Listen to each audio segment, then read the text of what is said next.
I'm Christine Stavropoulos. Κι εγώ, Νίκος Σαμίδης. Maybe you were born in Athens. Or maybe you were Yawels. Ίσως μεγάλωσες μιλώντας σου ελληνικά. Ή ίσως είσαι το ξαδελφάκι που φεύγει για Ντουμπάι για δουλειά για 1 χρόνο μόνο. Wherever you are in the world, if Greece lives in your heart. Αυτό το ταξίδι είναι για σένα. Φύγαμε. Welcome to another episode of the Greek Podyssey. Thank you for joining us. I've been super excited about this episode. I'd like to welcome Nico. You'd like to welcome me? Yes, thank you. Thank you, Christine. Well, say hello to you, not welcome you to your own. I'm not going to welcome you to your own podcast. I just want to say hello to you. Thank you, Christine. Thanks for inviting me to the Greek Podyssey. Είμαστε πολύ χαρούμενοι που σας έχουμε για μία ακόμα φορά κοντά μας. Πάντα. Σήμερα το επεισόδιο είναι πάρα πολύ ενδιαφέρον. As our podcast is about stories from the Diaspora, reaching out to the Greeks of the world. We have come across a very special Greek lady, but she's not just Greek. She has a very interesting background. I can't wait to speak to her, so I may as well just introduce Nico. You make it short, please. I'll make it short. Thank you very much. Evelyn Adey Boateng was born and raised in Greece with a Ghanaian father and a Polish-Greek mother whose Pontian roots run deep. So there's a bit of Pontian in there as well. When I read that, I went, wow. Evelyn grew up surrounded by culture, good food, and a whole lot of resilience. Her background has always been a mix of worlds, and she's never really fit into just one box, which is the standard with people from the diaspora. She spent the last 10 years in hospitality, working in some of the biggest cities across Europe, and now she's based in New York. She's the founder of, and make note of this because you're going to follow it, the Instagram page, Sagapo, New York City. She's the founder of Sagapo, a Greek Mediterranean restaurant that blends tradition with bold, modern flavors. It's inspired by her heritage, her travels, and everything that she believes Greek food can evolve into.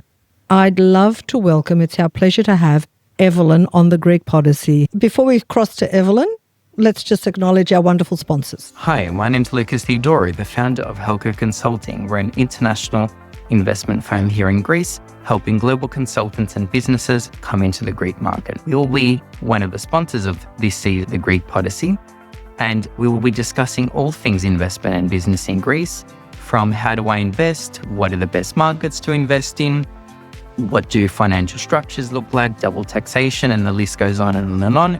It all sounds scary, it all sounds ambiguous, but it's very doable.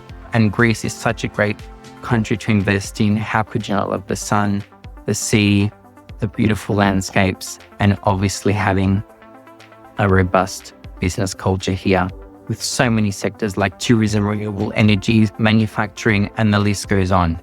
There are so many opportunities, there are so many ways to crack the code. We are here to help. We are here to discuss all of that in this season's The Greek Podyssey.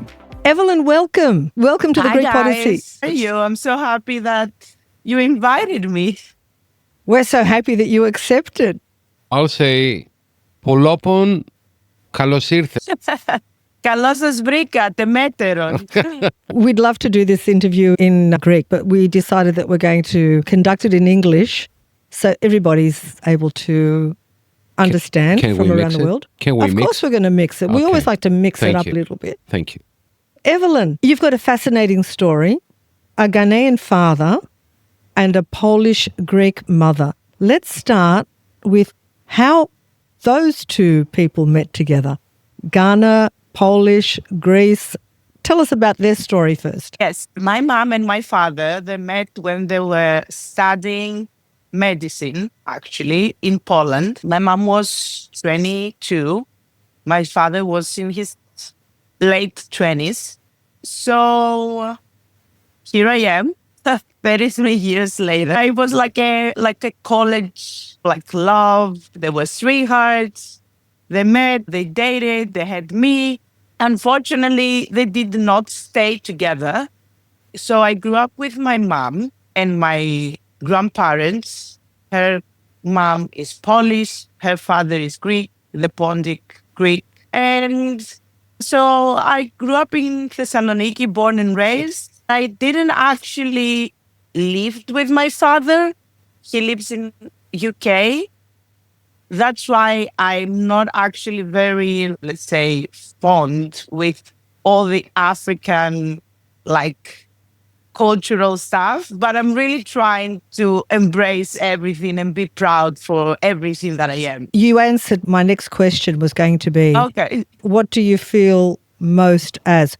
Which ethnicity do you identify with the most? To be honest, even though I did not grow up in a Ghanaian environment, let's say it like that, when people ask me who I am, I say that I'm African, Ghanaian, I'm Greek, and I'm Polish.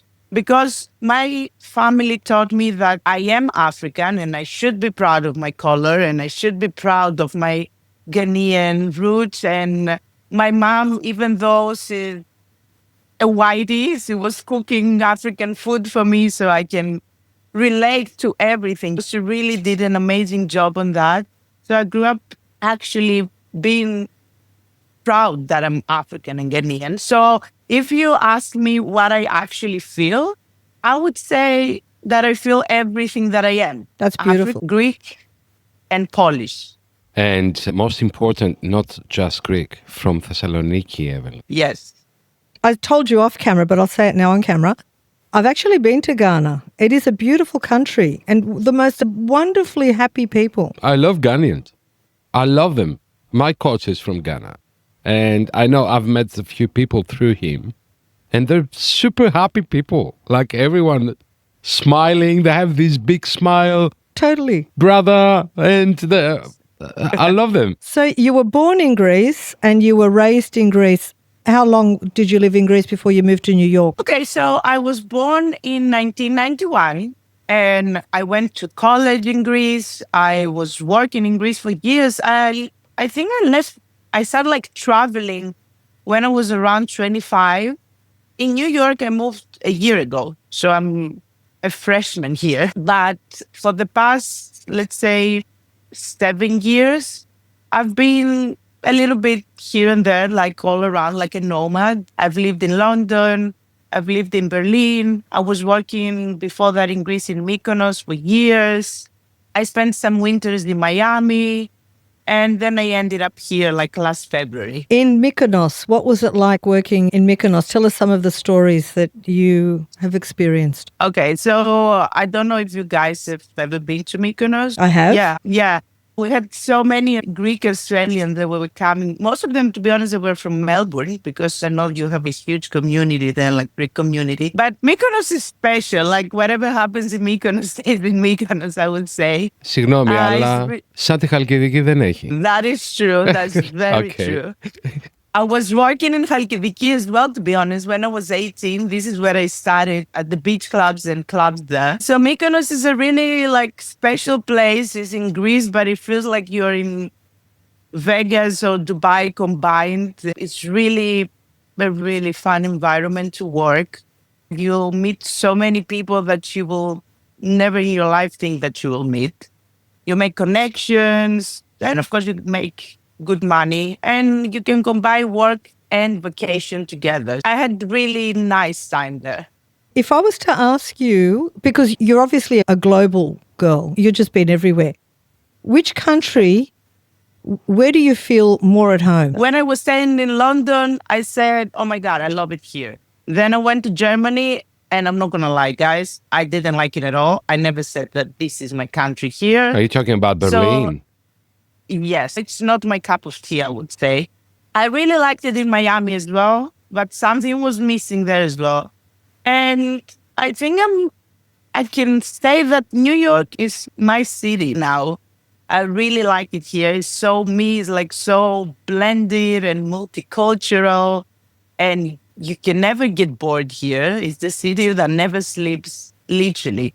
True. So I really feel like maybe this is my last stop. I'm actually married now, so where can I go? That's it. Would you like to, one day, if you become parents, is New York where you'd like to raise your children? That's a tough question. So I would say that I would like to raise my kids in the States, but not in New York. I would move to go in like suburbs, I would say, so to be more family friendly and like more nature. Connecticut, outside of New York, or you mean suburbs outside of Manhattan? Yeah, Connecticut or maybe Long Island. Sorry, Long my Island. dog is going crazy. That's all right. That's okay. I should have brought mine with me. Luna, stop it.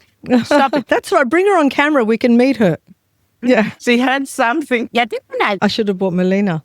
Oh, my goodness. Oh, hello. She's gorgeous. Hello. Kukla. Yeah. What is she? She's like me. She's a mix of many things. Oh, she's gorgeous. Thank you. Luna, say hi to Australia. Oh, what a beautiful Okay. puppy. Truce now. Bye. So you're born in Greece and you Yeah. speak Greek. When you have children, because we're always interested to know what Greeks of the diaspora, what their views are on passing on that Greekness to their children. How do you see your future children being Greek, American? They're going to be an even bigger mix than Yeah. what you are. Do you plan on keeping that Greek culture and passing that on to your children? 2000%. I'm super Elinaras, so there's no way my kids are not gonna. I love So it. yeah, my kids are gonna definitely speak Greek and learn all our like traditions. They're gonna eat spanakopita for breakfast, and yeah, We're falling in love with you every minute, Evelyn. Let me just put that on the table. Tell us about your Pontian, because you said that's a big influence Yeah. with you. How connected are you to your Pontian roots? as I said before, my grandfather was Pontian. His roots are from Kerasunda and Trapezunda. And our village, when he was born, is it's in northern Greece, close to the borders with Skopje. It's a very small village. It's called Notia, but it's very like north. So it's 20 minutes drive from Aridea, Okay. up in the mountains. Like behind us is a different country. Yeah, yeah. Hey, Evelyn, how amazing is Pontian dancing? Yes, my grandfather like enrolled me in classes when I was maybe like 7. So I was doing that for years, like all my school years I was dancing. And I was also dancing Sera, Pirichios Horos. I was one of the girls because It's a male dance. yes, didn't have too many guys, like boys, to dance. So I was really good at it, and I was always dressed in the male outfit, and I was dancing that, and my papoose was like extremely proud. Oh my God, Evelyn's dancing Sera. And they even interviewed me like in Thessaloniki, it was like a festival or something. And I was dancing and I was wearing all the things. And they said, oh my God, where are you from? Because there's so many like black. And I was like, I'm proud Pontian. And I was looking for my grandfather. Yes. Do you know, every episode lately I've been saying, I've got goosebumps. I've got goosebumps. I've got goosebumps. So your food journey, that's a big part of what you do. Take us on that journey. Yeah. I think I've always like enjoyed cooking, and cooking, it was like a big part of my household. Like my family always cooked. My grandma and my grandfather was actually an excellent cook. Like I grew up helping them in the kitchen, and it was really exciting. Like in the weekends, I'd go to my grandparents and I'd go to my grandma and was, what should we do today? Something that is difficult and it's going to take us a lot of time. So yeah, I grew up like helping in the kitchen, and then I was actually starting to cook for my sisters as well, because sometimes my mother was working and I had to cook lunch and whatever. And I think I really enjoyed. And for me, it's like a hobby. It's not like I have to say, oh my God, I have to cook something to feed myself. Yeah. I'm always thinking, what should I cook that I've never did before? And it's going to take me hours, and I have to be in the kitchen and create something. Love I it. think it's a really big part of who I am. I really like feeding people. You are my equivalent. Let me put that out. You are me. This is me. It's like cooking is it's an adventure. What adventure am I going to go on today?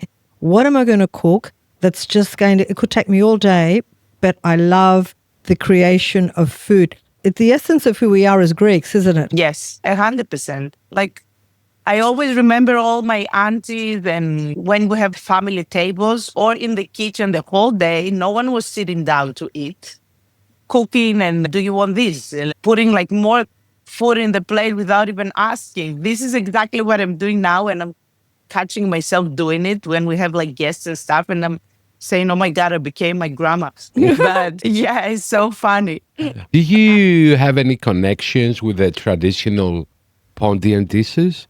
Yeah, so my grandfather, even my grandmother, she's Polish. She learned to cook everything. And we were having like tanomeno servai, Oh my mandi. God. My grandma is doing excellent piscia. What are the Greeks in New York like? Sorry, my mouth is watering. You can dream about the food. I want to know what Greeks in New York, and are you any part of a Greek community in New York that you connect with? When I came to New York, I just came like all alone. I had 2 friends here that they moved here before me, 2 Greek guys. And we were all staying together. But I was like, kalamia sto gambo. I didn't know anyone. I was here all alone. And now, after I started the social media to promote a restaurant, out of the blue, I'm part of the Greek community. I'm literally, I think in 1 month, I met everyone. Really? Yes, and the Greek community here is wonderful. They're so supportive, and they're super Greeks, as I call them. It's like we even have a Pontian syllabus here. I went there as well. It's really, I feel like in New York, especially if you go to Queens in Astoria, which I call it the little Greece, you actually feel like you're in Thessaloniki and you're going for coffee. And wherever you walk in, you're just speaking Greek. Yeah, it's really, it feels like home. So you run your restaurant for how long? So, guys, believe it or not, everyone is talking about the restaurant. The restaurant is not even open yet. Okay, that's good. That's a good thing. That's a good thing, right? Yes, this is because I said, okay, I don't have a big budget to rent a place in the most popular like area or the high foot traffic. So I have to do something before I open so people know that we are opening. Mm-hmm. And that's why I started the whole social media thing. And it went great, I think. And now I'm talking with people in Australia. It's crazy. Isn't it amazing what social media does? I know, look. it's incredible. I just want to tell people what your social media is. It's Sagapo, Modern Greek Mediterranean Restaurant. Your social media is Sagapo New York City. So it's SAGAPONYC.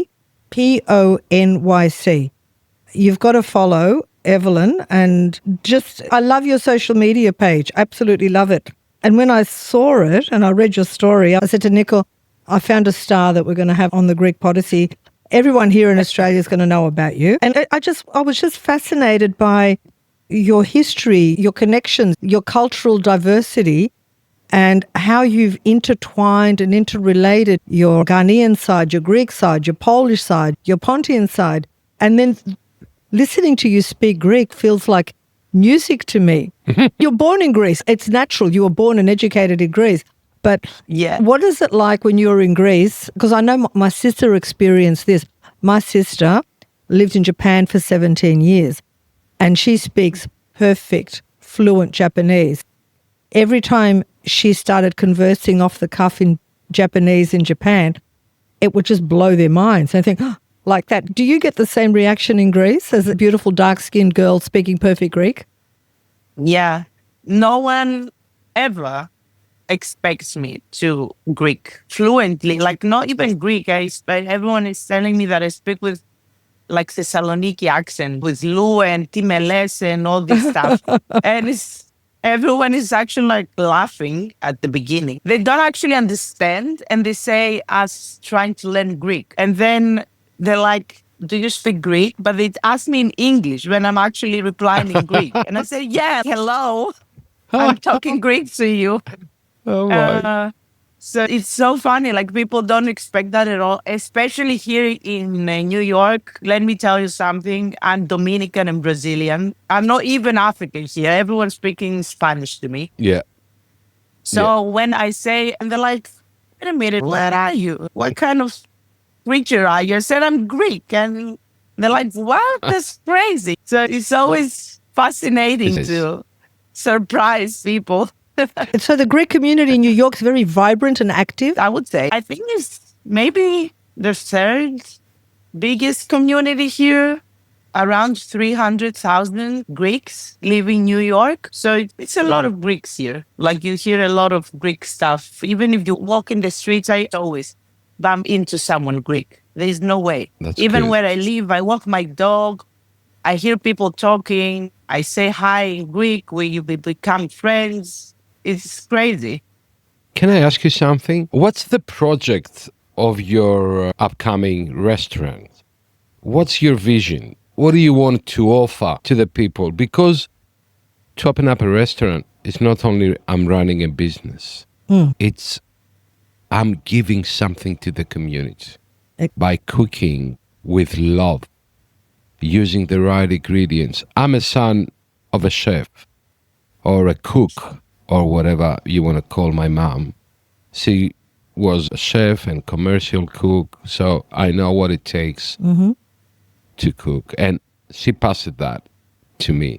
So what's your vision? What do you want to achieve, except take out the business side?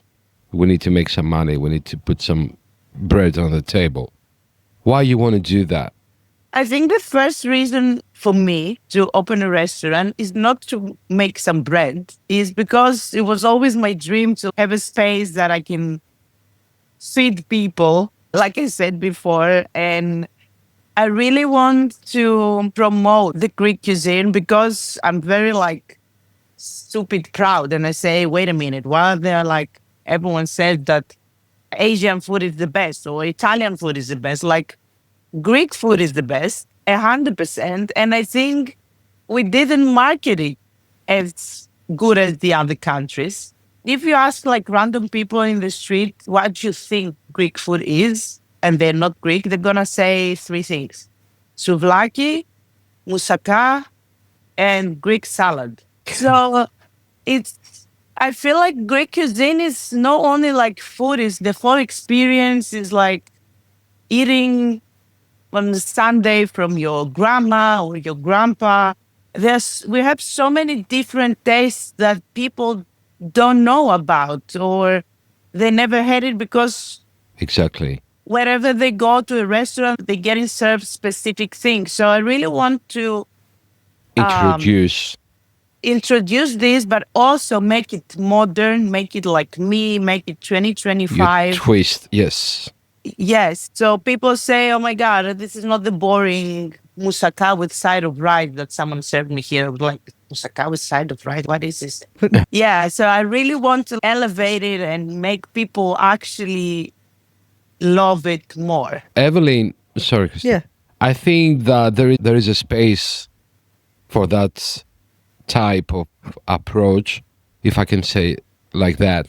Because the first thing that I realized when I came to Australia, because I was born in Australia and I grew up in Greece. So that's my journey. We left when I was 3 years old and I came back after the Greek crisis, 2011. I'm 14 years now in Sydney. What I realized is that the idea that most people have about the Greek food is exactly as you said it. And that's when you go in each restaurant you go here. And lamb. Lamb. Lamb, yeah. Lamb, yeah. Lamb, yes, But lamb. it's medium rare. Like, we don't serve medium rare lamb in Greece. No, no. Sacrilege. It has to be burnt. And I realized that, and of course, we both know that Thessaloniki is the food capital of Greece, okay? Don't mess with our plates. Don't mess with our food. Thessaloniki, we know how to eat. We know how to cook. Just get out of here. I agree. It's our space here. Yeah. I think that your vision has a lot of potential. You can make these guys talk for you forever. I sense a success. I'm positive about that. Just do your twists, put your dreams, put your love in it, and it will be 100% successful project. God, I'm jealous. I want to be there, to be at the Let's opening go. of your restaurant. Let's go for a live podcast. When we open, you're going to get this many invites. Have you met Yanni Anatokumbo? No, I haven't met him in person. Because he sent you a message, didn't he? He replied to one of my TikToks, yeah, because I mentioned his name as well. when people were being like people and they were saying, oh, you're black, you cannot be Greek, blah, blah, blah. Like we are back in 19, not even 19, 18, 20.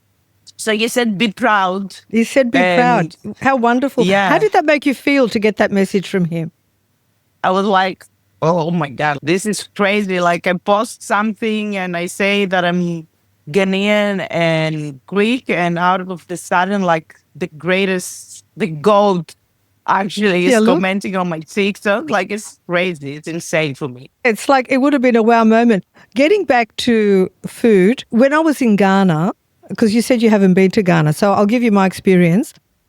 Food is very central to the Ghanaian people. Everything is, and this is what the guides would, because I went there for some work, and I said, I want to go into town, into the markets. And they said, foreigners don't normally. I said, take me to where the real people are. And you had a blondie there. I stood out like you couldn't imagine. And they said that in Ghana, nobody ever goes hungry. Food is a huge component of Ghanaian culture, and it's beautiful food. I absolutely loved it. So you've got the elements from your Ghanaian heritage, your dad, and then you've got your Pontian and your Greek heritage. So you've got two cultures that are very invested in food and culture, and you're the combination of that. So I'm just imagining incredible things coming out of your upcoming restaurant. Yeah, and also don't forget the Polish thing, because pierogies and like sausages and soups and everything. Yes.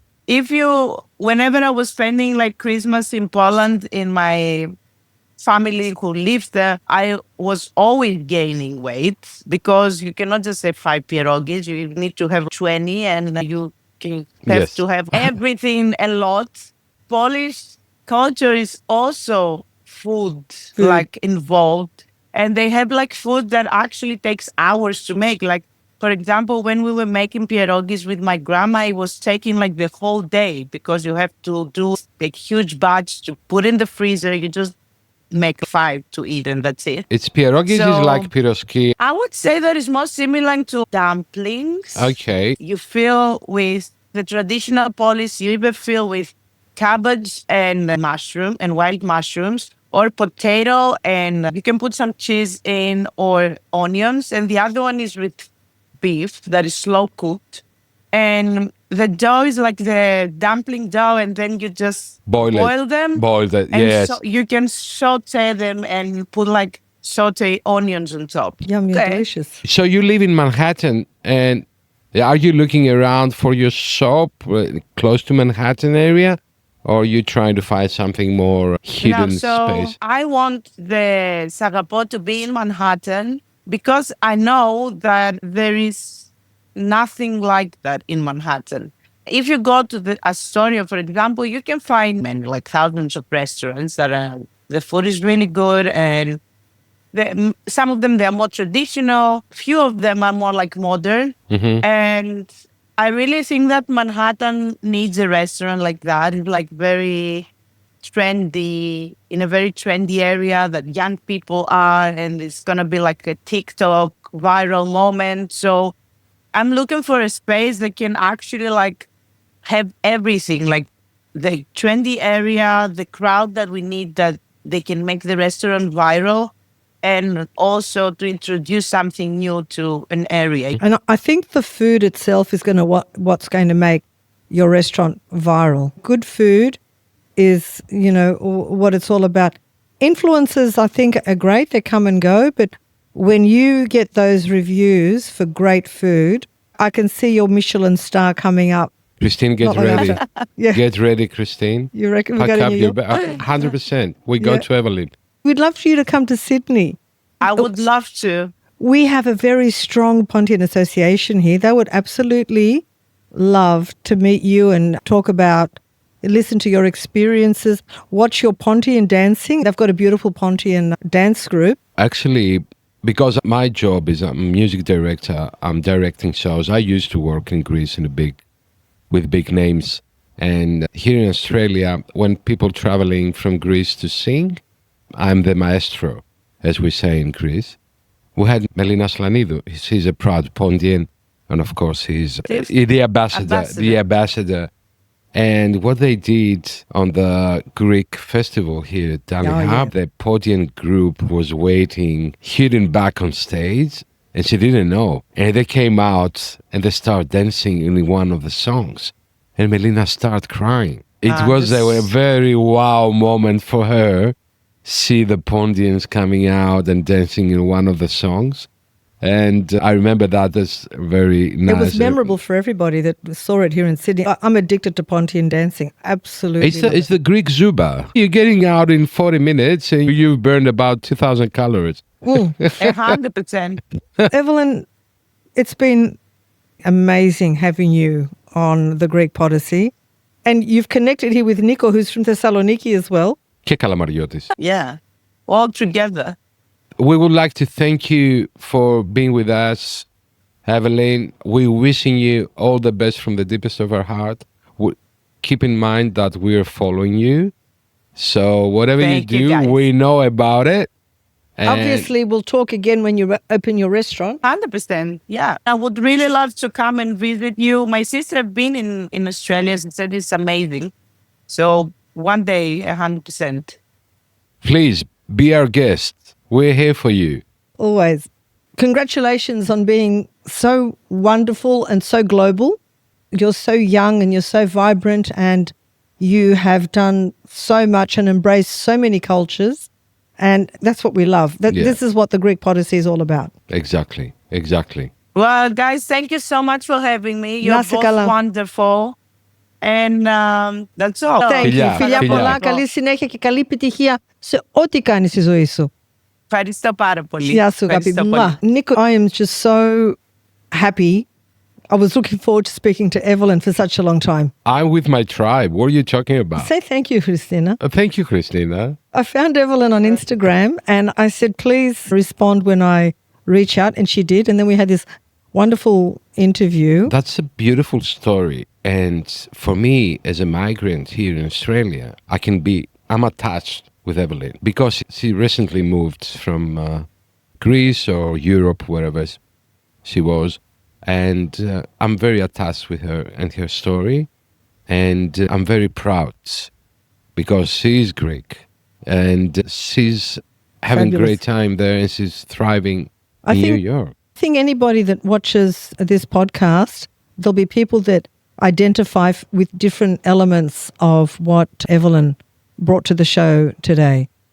And you know what? She honored her Pontian roots. And that's a big bravo for her. Big bravo. And what I found very beautiful is she's going to follow the Greek tradition and language with her children into the future. I think we've got to keep our language alive because with future generations, we run the risk of diluting it and we lose it in the diaspora. That's our history, Christine. We carry a responsibility as Greeks of the diaspora to pass our Greek language to the next generations. And she's very committed to that. She said 2,000%. Yes. It's huge. That's good. Anyway, that brings us to the end of this wonderful podcast. And I hope you enjoy it. Yeah, please subscribe to our YouTube channel so you can meet. It's one thing to listen to the audio, but it'll be really good to look and just feel the vibrancy of Evelyn and the enthusiasm like we've just experienced. So please follow and subscribe to our YouTube. And of course, there's all the other streaming platforms that we have. And we'll see you on the next podcast. Thank you. I want to say a special thank you to our sponsors.